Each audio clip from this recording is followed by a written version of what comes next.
कालियापाणी Tata gate सम्मुखर चोरा मद बेपारी को काबू कर अबकारी विभाग को हस्तांतर कले स्थानीय युवक।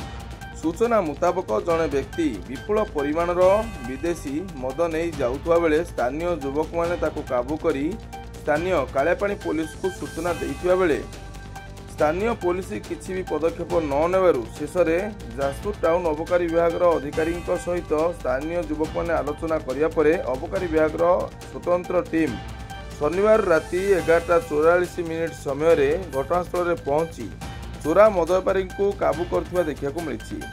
सूचना मुताबक जड़े व्यक्ति विपुल परिमाणर चोरा विदेशी मद नहीं जाउथुवा बेले शनिवार राति स्थानीय युवक मैंने ताकू काबू कर स्थानीय कालियापाणी पुलिस को सूचना देथिले हेले स्थानीय पुलिस तांको सहयोग कर नथिला।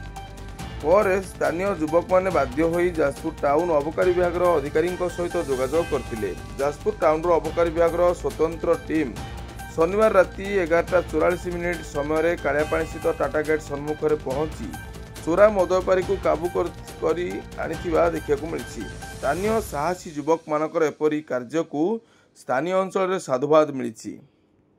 देखो आज्ञा केतले आमर सार मैंने आसिले धोइले मद आउ गाड़ी अलग गाड़ी आसते तो सार आमर वर्तमान धोइले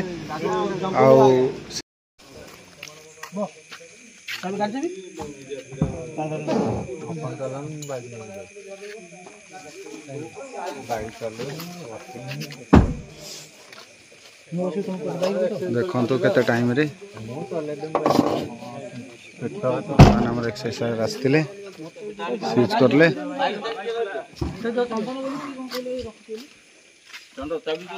हाँ।